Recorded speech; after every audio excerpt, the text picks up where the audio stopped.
Kemana dia mi dia? Iya. Kurang karo mana? Ya. Karo mana tengah lah. Ulah eta tuh, mah yang teu bisa ngalinting. Nih, saya mau ngelinting panjang.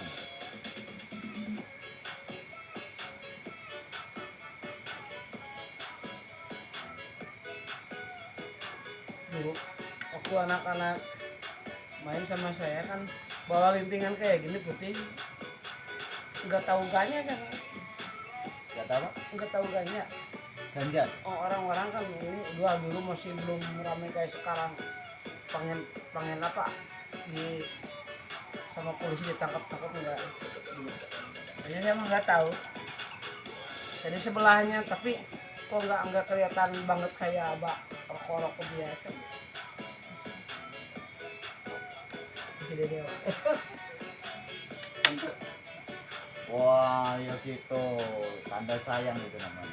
Sama Pak Leknya. Wah, Mantap. Kemarin mas saya Hidup mentol. sekali, mah apa? Hidup Hidup sekali mati selamanya. hidup sekali harus menikmatinya mana?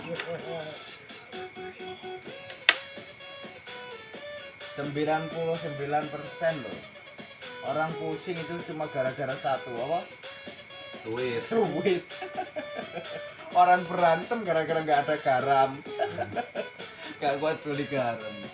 Orang berantem gara-gara tanah, gara-gara rumah. Kan duit semua. Berantem gara-gara usaha, ya duit semua. Dunia ya. Berarti benar ya dunia itu panah. Fana. Tapi kita nggak perlu mengkritik atau menghina dunia, dunia ciptaan. Kita juga hidup di dunia. Yang paling penting adalah kita itu harus mengendalikan dunia, bukan kita yang dikendalikan oleh dunia. Nah, itu yang sulit. Ya kita belajar sama-sama. Dengan cara DJ kayak gini, enak toh. Wah, super.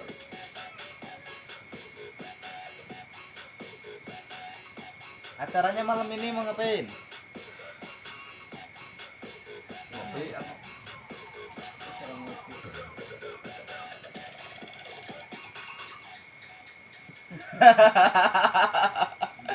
Gini tuh. Ya, musik enak musik. Bang, tapi hati saya sebelah di kiri juga. Wah,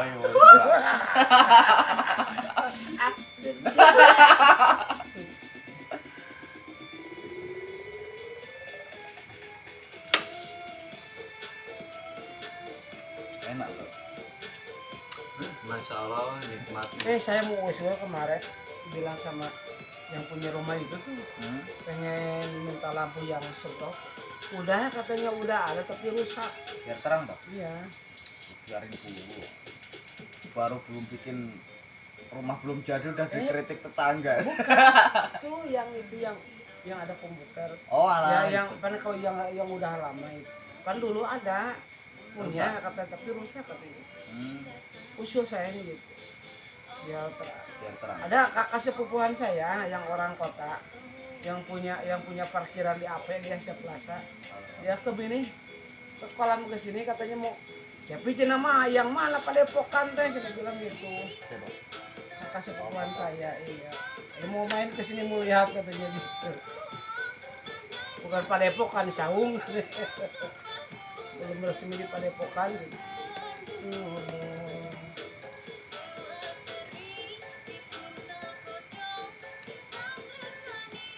Di saat orang Dicabut ya yang karunya tetega orang tanya apa pada si galon. Oh, sawah. Iya ya maksudnya ya deplak lauk gitu deplakan lauk tadinya jadi energi ya. Kalau nggak wiridnya yang banyak, akses energinya yang banyak. Jangan dua-duanya ditinggal. Wirid yang banyak itu kalau di metafisika energi masuk terus. Karena dan double bedanya di situ. Double. Cuman sulitnya satu. Batin untuk hidup itu sulit. Untuk menghidupkan batin supaya kita fokus apa ya? di pikiran di hati hanya Allah Allah Allah itu sulit. Nah, kita bisa sempurna itu kalau benar-benar kita bisa fokus. Kalau masuk di dalam wirid ya, mau kita ngambil energi yang fokus lewat wirid. Nah, kalau lewat akses energi, ini kan masuknya sebetulnya metafisika. Tapi sebetulnya kalau dikaji dalam bab kayak tenaga dalam, kayak ya sejenisnya lah, karomah dan sebagainya, ladum itu sebetulnya masuknya ke karomah, ladum, perseban dan sebagainya, energi Sunan Kalijogo, bukan yang amalan ini loh ya, yang Sunan Kalijogo yang umum itu masuknya di dalam karomah. Dan itu pun semua itu masuk ke apa ya, masuk energinya itu eksistensi daripada akses tadi. Makanya orang karomah juga pasti kan emosi dulu tuh. Lah kan sama kayak penggetaran. Iya. Kan gitu. Kayak mau lagu ini mau nyerang kan emosi dulu sama. Iya. Nah, malah lebih istimewa ini. Kenapa istimewanya? Saya pernah nyoba membandingkan antara emosinya orang sama aksesnya energi. Itu yang masuk ternyata beda. Karena ketika orang mau nyerang pasti emosinya negatif kan kadang yang masuk. Tapi ketika akses energi kita doa dulu, wirid dulu kan gitu. Makanya kita tempuh jalur itu lewat dua. Kalau ndak akses ya wirid, kalau nggak wirid ya akses. Kalau dua-duanya nggak, kita lemah, hatinya, batinnya, raganya kita lemah. Bahkan mau praktek ngobatin atau praktek bantu apa atau intinya mengaplikasikan ilmu kita ya sulit. Kenapa kok bisa sulit? Ya lemah tadi. Makanya kita sering-sering akses. Iya, emang sangat berbeda nih. Iya iya. Kalau sering akses sering itu tenaga dalam, power energi di badan merasa wah, kayak besar gitu, nggak ada ragu sedikit. Iya. Kalau misalkan doa tapi nggak akses atau aktifin tenaga dalam, asa ada yang mengganjal gitu, kurang wes. Dan ini tak kasih satu rahasia ya, sebetulnya inti daripada akses itu sebetulnya menyelimuti keyakinan. Makanya orang kalau nggak pernah akses ya yakinnya kendor-kendor. Iya. Itu sebetulnya yang dicari. Makanya yang sering dikatakan di seluruh ajaran, seluruh perguruan, seluruh ahli zikir ataupun hikmah itu masuknya intinya yang penting yakin, yang penting yakin kan itu. Itu pasti diucapin itu. Walaupun pencak silat yakin, jangan ragu kan gitu. Karena kenapa? Latihan itu sebetulnya untuk meningkatkan yakin tadi. Oh iya. Ya masuk logika kan kalau Iya. Kalau istilahnya tinggi besar, kita yakin, Ya, iya, kan yakin gitu. kita awal. Walaupun masalah mampu nggak mampu kan Ya, urusan tadi itu nanti, ya, ya. nanti. Yang penting yakin Iya. jalan. Nah di atas rata-rata kalau umpama dan bukan hanya di dalam wirid toh, pencak silat kalau kita nggak pernah latihan, terus habis itu ada pencak dor berantem gitu, kita mau terjun ya ragu karena kita nggak pernah latihan. Berarti ibaratnya kan nggak akses bahasanya, langsung ragu kan. Iya. Kenapa nggak yakin kan gitu. Iya. Padahal cuma figur lemah tok kan gitu. Nah wirid kalau nggak pernah wirid kita ya ragu kan gitu. Akses sama kan.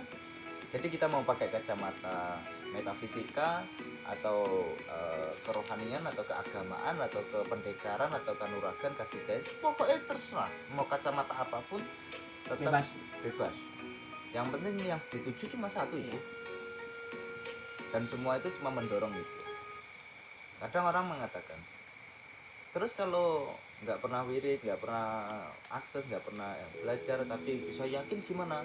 Jawabannya satu, mustahil. Iya. Iya. Kok Padahal paling sulit yakin itu bukan sembarangan. Paling sulit.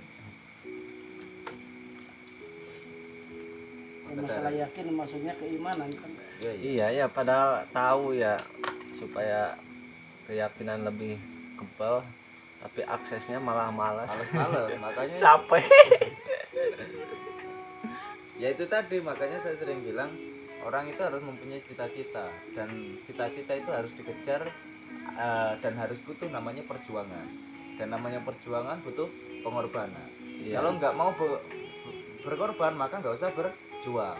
Kalau nggak mau berjuang berarti nggak usah punya cita-cita. Resiko.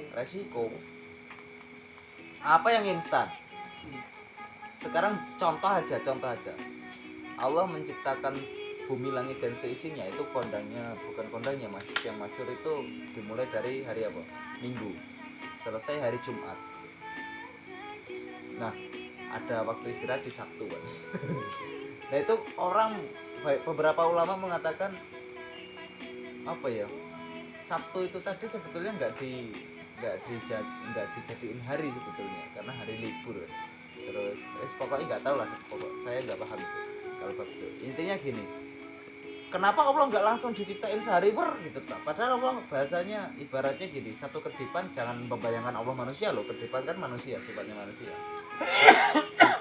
Ibaratnya aja ya satu kedipan itu Allah bisa langsung jadi kan? Iya. Kenapa harus hari ini besok lagi? Itu kan berarti menunjukkan kepada hambanya ke semua butuh proses gitu. Mengajari hambanya. Bukan Allah nggak bisa, Allah bisa, sangat bisa. Tapi untuk mengajari hambanya semua butuh proses ya seperti itu. Apa yang nggak butuh proses? Berarti harus sadar diri ya. Prosesnya juga gitu, kok Makanya pengen itu. sakti. Jadi raganya belagu. Karena nggak sampai kan. Coba kalau sampai nggak belagu nanti. Iya. Prosesnya juga begini. Ya makanya harus cepet-cepet tobat. Jalanan berat. Orang yang bisa bener nggak akan bisa sombong kok. Nggak bisa. Tingkatannya itu adalah awam, ke sombong, terus ke rendah hati, terus ke tidak punya apa-apa ya. Iya, tidak mau merasa punya apa-apa. Nah, Pasrah. kalau udah ke tingkatan keempat bukan merasa tidak punya apa-apa, memang benar-benar udah hakul yakin saya nggak punya apa-apa, ini semua benar Allah, tapi 1001 yang bisa di situ udah wali. Lain lagi tingkatan. Lain lagi nggak bisa dimiliki orang umum kalau sampai ke situ. Tapi paling tidak kita ke level yang 3, dari awam sombong ke rendah diri, paling tidak ke rendah diri lah kan gitu. Jangan sampai berhenti ke sombong, dari awam ke sombong. Wah ini repot. Dari sini kita bisa memvonis kalau orang apapun pelajarannya kalau masih sombong berarti masih tingkat ke-2, masih baru naik level dari awam ke sombong.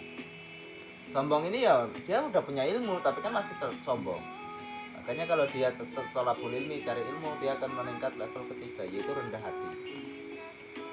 Kayak seperti kalau ditolak-tolak kayak seperti padi ya.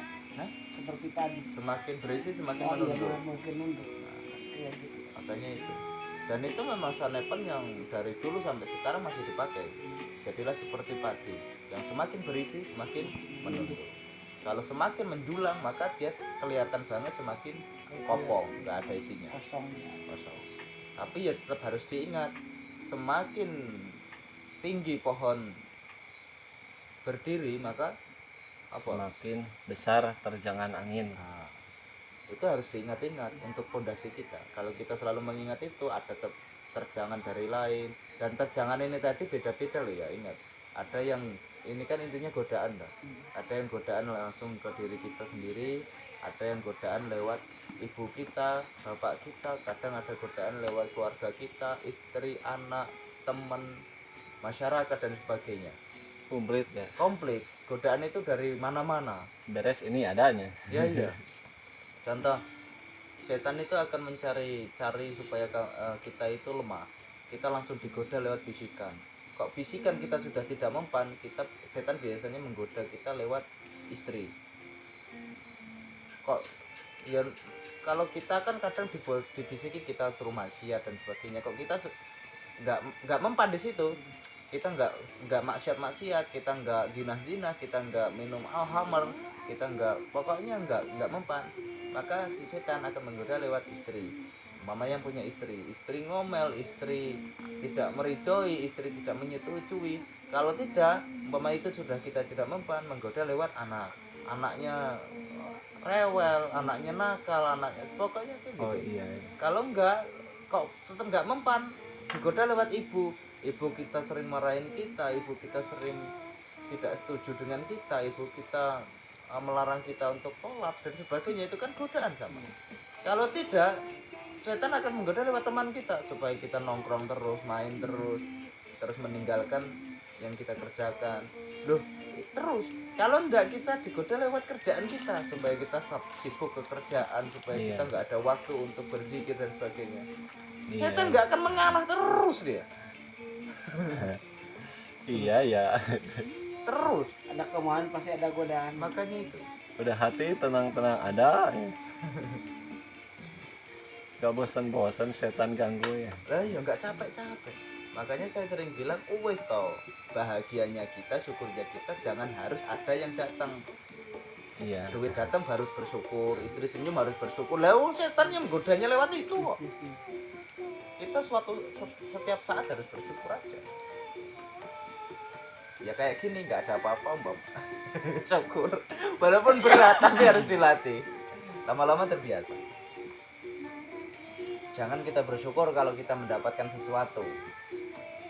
Berarti itu sudah tanda kebahagiaan, suka dukanya kita ada di luar dari diri kita. Dan kita harus belajar suka dukanya kita berasal dari hati kita. Kekal abadi wes kalau dari hati. Iya. Punya nggak punya bahagia kok, bersyukur. Yang penting nggak punya utang ya.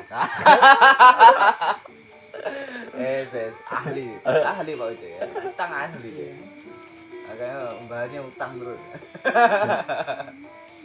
Sampai sholat ya dipikirin utang. Udah jam 1 lebih, kita ke belakang.